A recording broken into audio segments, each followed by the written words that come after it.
जय बजरंगबली। सनातन धर्म में हनुमान चालीसा केवल एक स्तुति नहीं बल्कि मानसिक, आत्मिक और कार्मिक शुद्धि का साधन मानी गई है। कहा जाता है कि जब कोई साधक निरंतर 40 दिनों तक श्रद्धा और नियम से हनुमान चालीसा का जाप करता है तो उसके जीवन में ऐसे परिवर्तन आते हैं जो केवल शब्दों में नहीं बांधे जा सकते। भारतीय साधना परंपरा में 40 दिन को एक पूर्ण चक्र माना गया है।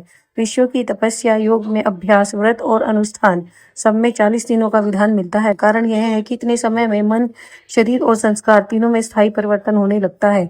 हनुमान चालीसा का नियमित जाप जब 40 दिनों तक किया जाता है तो वह केवल पाठ नहीं रहता, वह संकल्प बन जाता है। हनुमान जी को अपराजित आत्मबल का प्रतीक माना गया है। बल, बुद्धि, विद्या, देहु मोहे।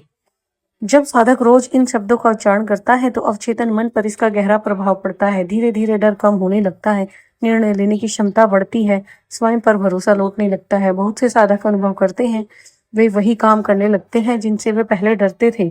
आज का मनुष्य सबसे अधिक जिस चीज से जूझ रहा है वह है अशांत मन। हनुमान चालीसा का नित्य पाठ चिंता को शांत करता है, अनावश्यक भय को कम करता है, नकारात्मक विचारों को कमजोर करता है। कहा जाता है कि हनुमान जी वहां विराजते हैं जहां राम नाम और शुद्ध भावना होती है। चालीसा का जाप उसी वातावरण को रचता है।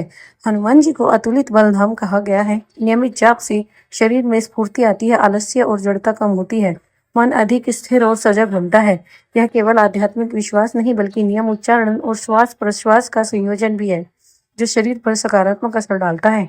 यह अक्सर पूछा जाता है, क्या हनुमान चालीसा से धन संपत्ति भी मिलती है? उत्तर है हाँ, पर एक विशेष रूप में। हनुमान जी प्रत्यक्ष रूप से धन नहीं बल्कि परिश्रम की शक्ति, बाधाओं से लड़ने का साहस, अवसर पहचानने की बुद्धि देते हैं और यही गुण अंततः धन और समृद्धि का कारण बनते हैं। 40 दिन के अनुष्ठान के बाद कई साधक बताते हैं कि रुके हुए काम बनने लगते हैं, नौकरी, व्यापार या परीक्षा में सफलता मिलती है, अनावश्यक खर्च कम हो जाते हैं। हनुमान चालीसा को संकट मोचन पाठ कहा गया है। नित्य जाप से अनजाने भय कम होते हैं, बुरी आदतें छूटने लगती हैं, नकारात्मक संगति से दूरी बनने लगती है। विशेषकर जब कोई व्यक्ति जीवन के कठिन दौर से गुजर रहा हो तब यह साधना आंतरिक संबल बन जाती है।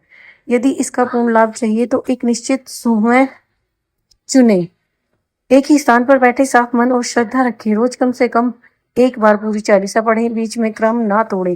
यदि एक दिन छूट जाए तो साधना पुनः प्रारंभ करना श्रेष्ठ माना गया है। हनुमान चालीसा का 40 दिन का जाप कोई चमत्कारी जादू नहीं बल्कि आत्म परिवर्तन की प्रक्रिया है। यह साधना मनुष्य को कमजोर से मजबूत, डरे हुए से निर्भीक, अस्थिर से स्थिर बनाती है।